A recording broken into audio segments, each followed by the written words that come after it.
بسم اللہ الرحمن الرحیم۔ نمرود شنار کا بادشاہ تھا جس کا قصہ بائبل میں بھی درج ہے۔ نمرود بن کنعان بڑا جابر بادشاہ تھا۔ سب سے پہلے اسی نے تاج شاہی اپنے سر پر رکھا۔ اس سے پہلے کسی بادشاہ نے تاج نہیں پہنا تھا۔ یہ لوگوں سے زبردستی اپنی پرستش کراتا تھا۔ کاہن اور نجومی اس کے دربار میں بکثرت اس کے مقرب تھے۔ نمرود نے ایک رات یہ خواب دیکھا کہ ایک ستارہ نکلا اور اس کی روشنی میں چاند، سورج وغیرہ سارے ستارے بے نور ہو کر رہ گئے۔ کاہنوں اور نجومیوں نے اس خواب کی یہ تعبیر دی کہ ایک فرزند ایسا ہوگا جو تیری بادشاہی کے زوال کا باعث ہوگا۔ یہ سن کر نمرود بے حد پریشان ہو گیا اور اس نے یہ حکم دے دیا کہ میرے شہر میں جو بچہ پیدا ہو وہ قتل کر دیا جائے اور مرد عورتوں سے جدا رہیں۔ چنانچہ ہزاروں بچے قتل کر دیے گئے، مگر تقدیرات الہی کو کون ٹال سکتا ہے۔ اسی دوران میں حضرت ابراہیم علیہ السلام پیدا ہو گئے اور بادشاہ کے خوف سے ان کی والدہ نے شہر سے دور پہاڑ کے ایک غار میں ان کو چھپا دیا۔ اسی غار میں چھپ کر ان کی والدہ روزانہ دودھ پلایا کرتی تھی۔ بعض مفسرین کا قول ہے کہ 7 برس کی عمر تک، اور بعض نے تحریر کیا کہ 17 برس تک آپ اسی غار میں پرورش پاتے رہے۔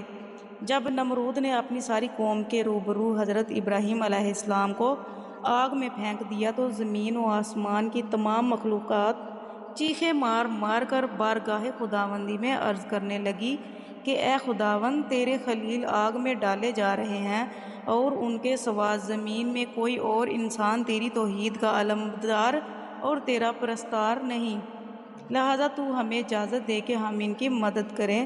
تو اللہ تعالیٰ نے فرمایا کہ ابراہیم میرے خلیل ہیں اور میں ان کا معبود ہوں، تو اگر حضرت ابراہیم تم سبوں سے فریاد کر کے مدد طلب کریں تو میری اجازت ہے کہ سب ان کی مدد کرو، اور اگر وہ میرے سوا کسی اور سے کوئی مدد طلب نہ کریں تو تم سب سن لو کہ میں ان کا دوست اور حامی و مددگار ہوں، لہٰذا تم اب ان کا معاملہ میرے اوپر چھوڑ دو۔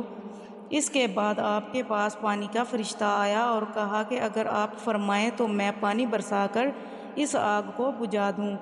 پھر ہوا کا فرشتہ حاضر ہوا اور اس نے کہا کہ اگر آپ کا حکم ہو تو میں زبردست آندھی چلا کر اس آگ کو اڑا دوں۔ تو آپ نے ان دونوں فرشتوں سے فرمایا کہ مجھے تم لوگوں کی کوئی ضرورت نہیں، مجھ کو میرا اللہ کافی ہے اور وہی میرا بہترین کارساز ہے۔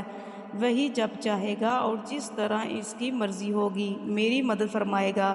ایک روایت میں یہ بھی آیا ہے کہ جب کافروں نے آپ کو آگ میں ڈالا تو آپ نے اس وقت یہ پڑھا، لا الہ الا انت سبحانک لک الحمد ولک الملک لا شریک لک۔ اور جب آپ آگ کے شعلوں میں داخل ہو گئے تو حضرت جبرائیل علیہ السلام تشریف لائے اور کہا کہ اے خلیل اللہ، کیا آپ کو کوئی حاجت ہے؟ تو آپ نے فرمایا کہ تم سے کوئی حاجت نہیں ہے۔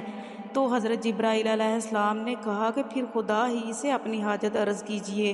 تو آپ نے جواب دیا کہ وہ میرے حال کو خوب جانتا ہے، لہٰذا مجھے اسے سوال کرنے کی کوئی ضرورت ہی نہیں ہے۔ اس وقت حضرت ابراہیم علیہ السلام کی عمر شریف 16 یا 20 برس کی تھی۔